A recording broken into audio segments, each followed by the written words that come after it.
Dzień dobry, cześć, witam ponownie na kanale Move Your Golf.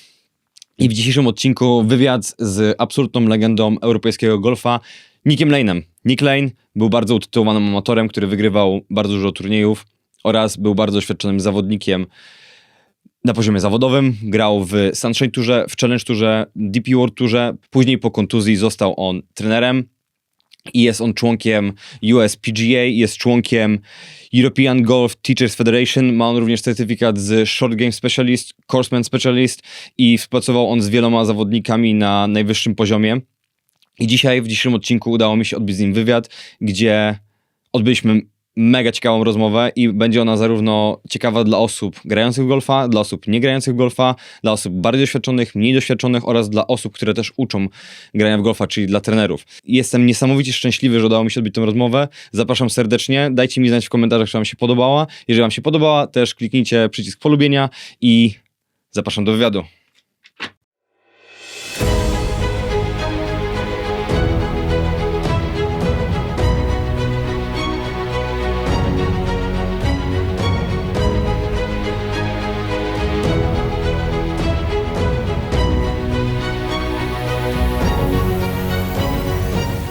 So good morning, Nick. Good to see you. Good morning. Good morning. How are you doing these days? All good, thank you. Yeah. A lot of work? Yeah, work is always busy. So Nice. A lot of it's students. nice. Yes. For me, I'm getting old now, so I don't So have... it's practice less? Exactly, I don't have so many students now. Just prodigies. Yes, you got it. Great. Mostly in Marbella Golf Club or? Yeah, still Marbella Golf and Country Club here. Because Beautiful. it was your main course, main golf club when I was a junior and I was coming here. I thought that we spent a lot of time here and you were here like most of the time. Yeah, here and Green Life. But Green. mainly here because this has 18 holes. Yeah? And Green Life has a par 3, very pretty as well. So the short game, Short game, scoring zone. it Green Life, and then the course management Yeah, more here at Marbella Golf and Country Club. of course, great. Yeah, it's a beautiful course. I mean, we played this last week and it beat my ass a little bit on the front nine, but the back line is much different, and I think it's a little bit easier because even if you're gonna miss, I mean, beside the 12th hole, the par 5, Yes, yeah, it's the tricky lake on because I was trying to get on the hill with my driver and I ended up in the water. And there was no way to go past it. And playing with the iron par 5 is like weird for me because you still get to 40 meters to the beginning of the green before the hill, so it's like pretty. It's a free shotter basically. No, it's Get it into the middle of the fairway with a rescue or an iron because you lads hit it so long now, and then advance it to the middle of the fairway again with an iron and with a scoring club hopefully a wedge. Just Wedge throw in, a needle. easy birdie. Yeah. All right. So because I know you for ages, for years Yes. now, but I would like to introduce you to my audience or for the people who's going to see this interview. So tell me a little bit about yourself. How you start playing with golf? Oh wow, goodness gracious! I started playing golf with my father. Introduced it to me when I was the age of, I'm gonna say 3. So almost like Tiger. Yes, yeah, but obviously before Tiger because I'm much older than Tiger. A little. Quite. A little. Yeah, so he introduced me and I basically fell in love with it. So I had other sports that I was obviously good at, but golf always attracted me. So Okay. I ended up. Did you only play golf or you played other sports? Or a lot of other sports. I went to a rugby college, so I was a very keen and good rugby player. Because you grew up in Plymouth in England, Yeah. and they had a rugby college there. And I enjoyed my rugby, and then played golf after rugby, basically. Okay. Very keen on martial arts. My dad got me into martial arts as well, so introduced me to boxing first, and from there Great sport. I did karate, kickboxing, and judo. Yeah, I know your side hustle job was hitting the gates. Yeah, security. Yes, I did a lot of security.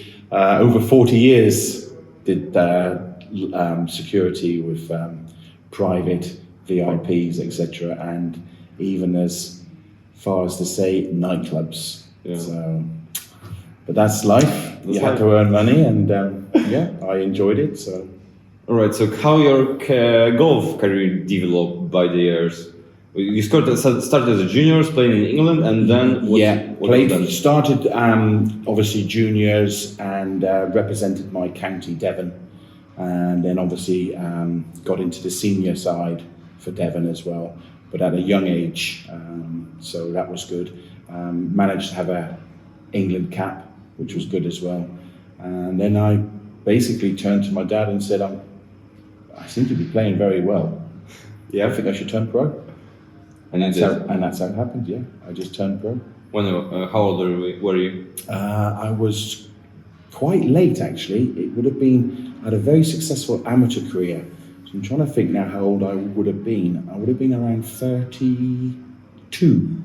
So older than Potter and all these guys who turned pro a little bit later. Yeah, because I had a very good amateur career. Great. So highlight me the highest achievements. Southwest of England, champion 3 times in a row, which was quite impressive.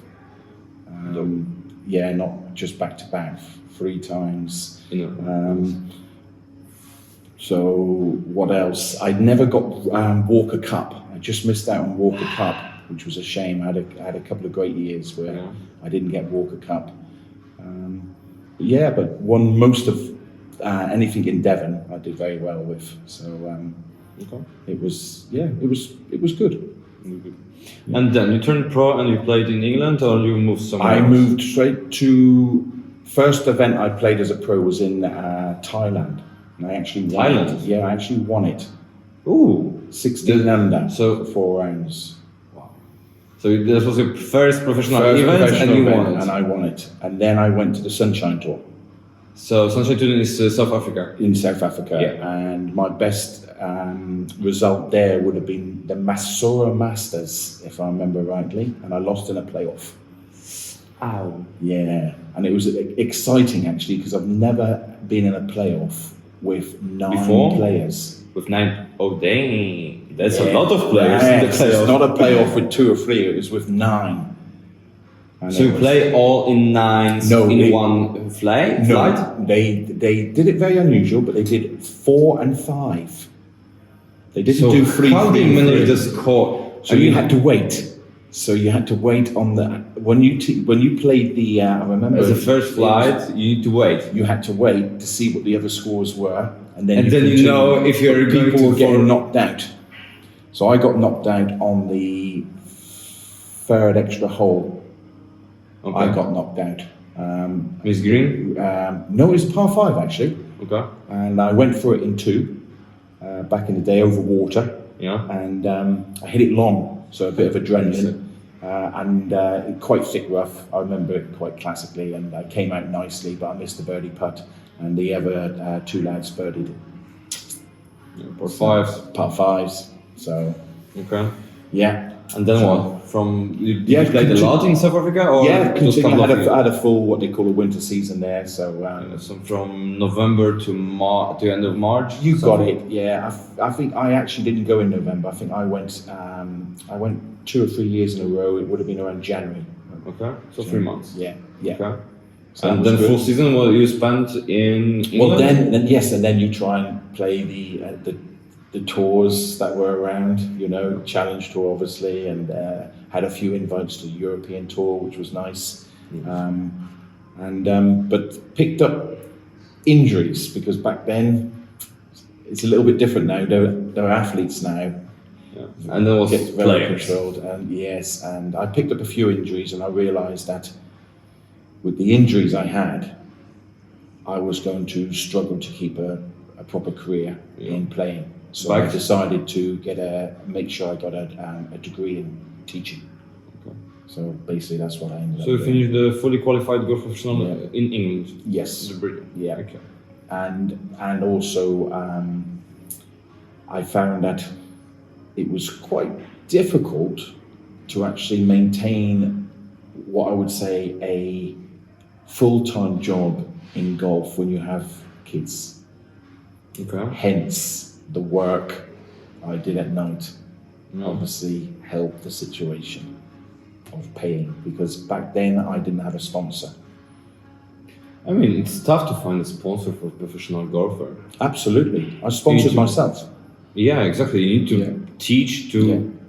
have opportunity to play and Work, do other jobs. Yeah, Yeah.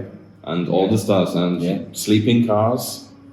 In events Or I in used to tent. do it. Yeah, I used to sleep in the car park. yeah. In the car. And then only on the, I guess, the sponsors coming up in top 5 in Challenge Tour or eventually on the DP World Tour. Yeah. Now it's still tough now, I think, for sponsors, but I think now the world is a little bit more open to golf. So what I mean by that is basically if you're at a home club and you're doing well, there are members now that will actually possibly could help. I know it's not so much in your home country, Poland, because golf is still quite not new, Starting. but yes, it's not as- Developing. yes, Yeah. exactly. Whereas in England now, or in Ireland, or in America, etc., I know for a fact there'll be members that would, if the youngsters are good enough, they will try and help, which is nice. Never heard of that story in Poland. Yeah, no. I mean, maybe Poland's- with Marek and with Gadecki because they're pretty good players and they're living in big city. two great So players. yeah, the two great awesome players. I've it's nice that I've known them both personally. So and I've spent many times with both of them. So socially and on the golf course. So two good lads. So, yeah, they're great. They're great. Kind regards. Yeah, exactly. Yeah. Wish them all the best for 2023. Yeah, right now he's a leader still. Adrian- Merong in yes. in Dubai, he's Yeah. leader with -10 right now, and he's Fantastic. after 16 holes, Super. round 2. Yeah, and he's really focused, because I think for me, I really think he would love to represent Europe in the Ryder Cup. So he's See got you a- in Rome. correct. So he's got a very focused head on, and he'll be doing his very utmost to qualify for that. I mean, I didn't spoke with him for a couple of months because I saw him a year ago, because he got busy calendar. But from what I think, he's preparing more now for Augusta because he got invite, of course. Yes. Because he's in top 50 Yes. world ranking. So I think he got eyes on Ryder to Masters. Yeah. And all the majors, because he still got the captain's pick and all the teams are Absolutely. at the beginning of the August, so Yeah. there's still half a year almost Yep. to that. So Yep. He'll. Well, he knows if he does well in any of those events, he will actually be automatically picked. Yeah. He won't have to rely on a captain's pick. just He'll let make his a cut. golf. He'll let his golf do the talking. Just make a cut. Yeah. Yeah. All right. Well, he so won't be thinking of cut. He'll be thinking of winning. I know. winning the he will.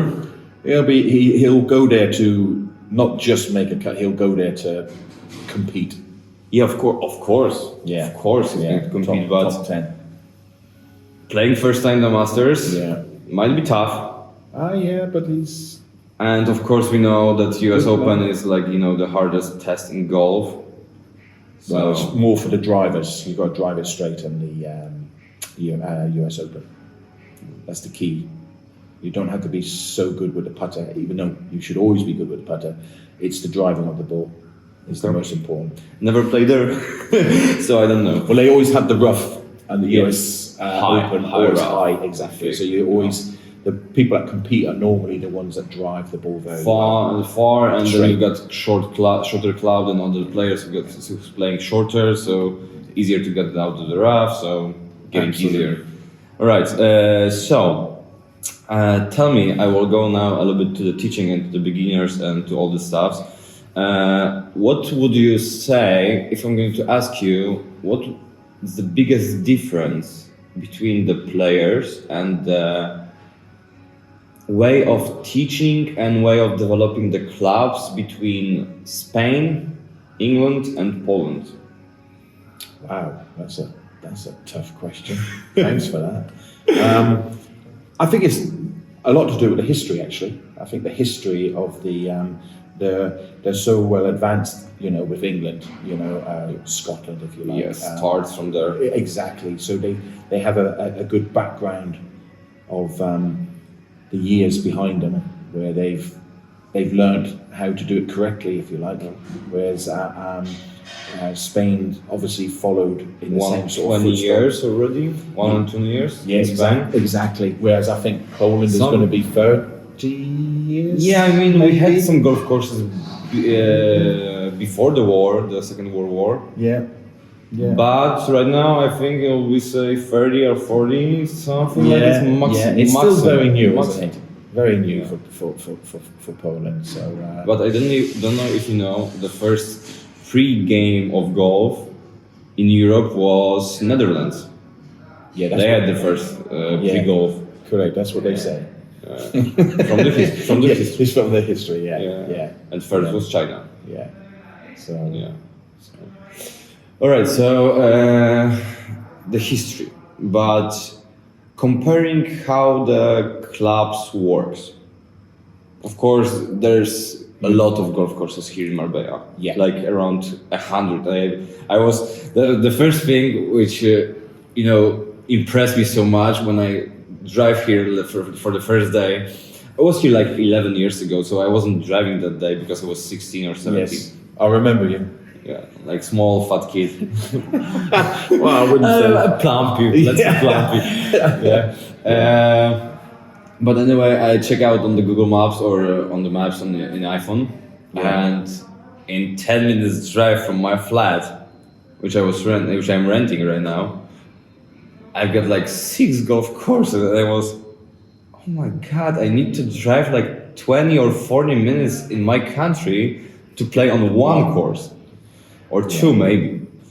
Yeah. Here, it's very much the golf courses. There are private golf courses with members, but most of them are actually for the tourist. So it's actually the paid green fees because of the weather here. It's 12 months of the year. It's actually pretty nice. Pretty nice to Yeah, play golf all the year. exactly. So you get a lot of tourists from all over Europe coming because their countries they can't play in the winter for snow or Yeah, rain, of course. etc. So That's why I'm here. Exactly. So you come for the warmth and you come for the golf, and they do have around, I don't know, like you say, around definitely 90 between Malaga and Sotogrande. Yeah. So that's a lot of courses. So that's what I think is like in common with Poland, because all of our golf courses and golf clubs are private, and people still can play from outside of the club. And when I was in the US, in California, there Yeah. was a public courses and the private courses. And the private courses only letting you to play if you've got a member who's going to invite you Yes. to play with you the golf. So that's what I think it's way more cool to play the courses, because playing one course for whole life, I mean, or for a year to be a member and pay a lot of money, I mean, it's great, right? But have an opportunity to play golf, because I think playing golf, the game of golf, I think it's like, for me, is every game is different. Like, and every course is different. So that's what is great for me in golf. That's every time I fight the under battle with myself and with the course and in different conditions. And that's what makes the sport so difficult, Yeah, so frustrating in some moments. But if you're scoring great, it's easy. it's such a great feeling. Yeah. It's I don't know. For me, yeah, it's nice to see other golf courses all over the world, just to see what they're doing. Differences. Yeah, the difference in the grass, the location, the views, The etc. people. You're out in open, fresh air. This is why I think the game of golf is a great sport. A lot of, I'm looking for a word in English, stereotypes. Okay. In golf. Yeah, That's what hurts me mostly. Yeah. Because when I'm speaking with my friends, family friends, and all, I mean, it's changed through the years. I definitely have to say. But when you will go in Poland, anywhere, and ask about what they think about golf, they will say, "Oh, old guys, cigars, Yeah. alcohol, expensive, Yeah. and no one playing."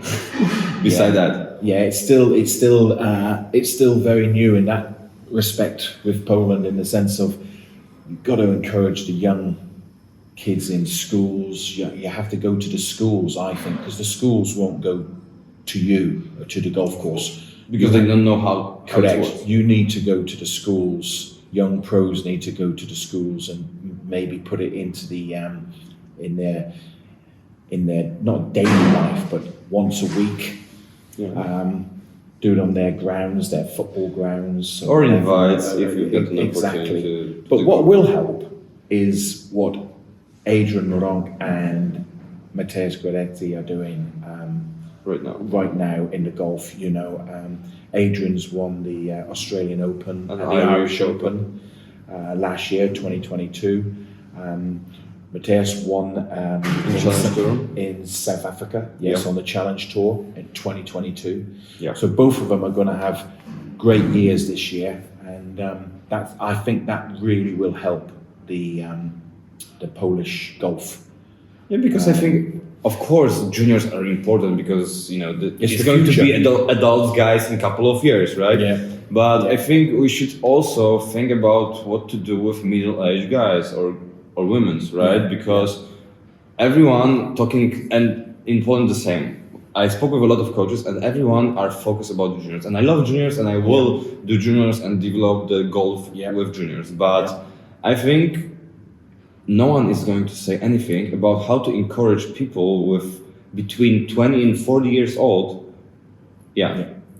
Well, I've got a lovely connection with a family in Poland, and you know them. It's Krzysztof and Mazana Gurecki. Yeah, and I think what they're doing is very good, because they introduce some sort of social Side events Yeah. at the golf club. When you're playing the golf, they're doing some sort of, I don't want to say parties, but they're always doing blondes, brunettes. Because Yeah, I've the actually Girls' been Cup, there. Exactly, and they do this History one when they're playing with the old clubs, with all right? the club, With all- exactly. yeah. And I think that is really good and positive for Polish golf. And I see a lot of people going there to those events. And I think that needs to be done not just at Granny, but elsewhere to catch this 20 to 40. They can actually see that golf is a lot of fun. Yeah. And I think they're doing a great job.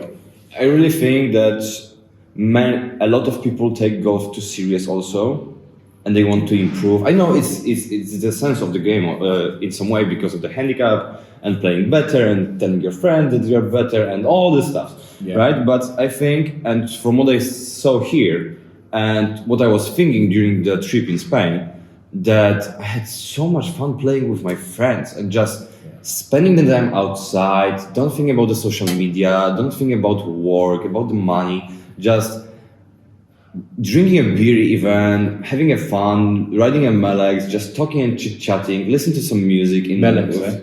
Sometimes, buggy Melex, we use Melex in Poland.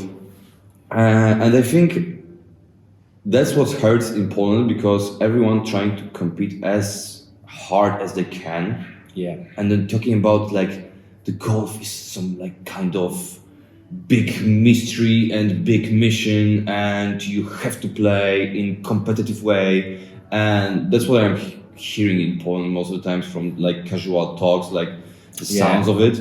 So that's what I saw like from this year in Spain. Last year I was in California, and it was the same. Just guys and girls having fun on the course, spending time rather than compete all the time. Yeah. And that's what I think is like Well, that's very important also. I think it's very important. I have my brother coming over in the next 10 days, and he's coming over with friends, and we'll be playing and doing exactly what you just said. I think that's important. It doesn't happen enough in Poland, because straight away you go straight into competitive mode, if you like, and it takes the enjoyment away. Where I think if you actually started having more social events as people just playing, I think they would enjoy it more. I think that you get brought up, even as juniors or even as young men and ladies, straight away, tournament. Beginners tournament. Yeah. Straight away, tournament. Whereas I think this is a loop where I think you should be actually saying, actually, you don't have to play tournament. Just go on the course. Just go on the course, become a member, never play. Or you don't even need to be a member to be. Yeah, just Because here and in Poland, you don't have to. You've got private golf courses, but you still got options for membership and just options for the guys from outside, just guests. Yeah, absolutely. Because there are people that will get put off because they don't want to play competition, but they actually would like to play golf maybe, And maybe once, not- twice a week, but they get forced into this competitive System. Yes, Yeah. exactly. So that's something that could change. Difficult, but it can be done. The mindset of the people, yeah. Yeah, Might exactly. be hard. Yeah. Might be hard. Yeah. All right. You've got a lot of questions there. Yeah, that's like, and to be honest, all these questions which I asked before, I only have like 2 from here. Most of them come straight from my mind. That's normal. That's good. Yeah. So tell me about let's go to beginners a little bit. Very good. What would you say to golfers? Because I know you're working with players who's playing golf already for years, right? But tell me, what would you say and how you would start the lessons? Like, let's say, first hour and then the first 5.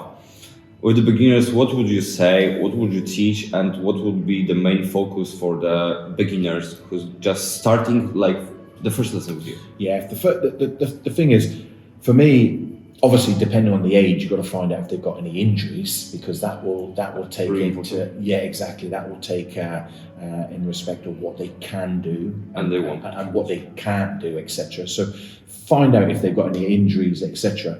But if it's just juniors or even new people to the sport, the fundamentals Are it's absolutely key. I mean, you have to have a solid grip where the You actual feel the you can feel club. you know, as soon as you see a lot of people gripping it very strong or too weak. This is something that you've got to actually make sure is correct, and then obviously the posture, etc. So for me, it's fundamentals. Once you get those fundamentals correct, everything else will actually work tremendously. I remember actually my dad, because when you're young, you're always going to have this strong grip because you need a little bit of the power. And I remember sitting at home and Dad saying, "You've got to grip it like this." And I'd have a broom or a mop handle. Yeah. And I'd watch TV, and this is a true story, I'd watch TV just holding this mop or the broom, Yeah. watching TV, making sure that my hands were like this. And I thank him for that, because that changed everything in my game. So now I can nearly play like I have done, not play for nearly 3 years, and be able to actually go out on the golf course and still have a half decent game, because the fundamentals are pretty good. Yeah. All right, let's make a quick break, just for a quick second, and we'll come back in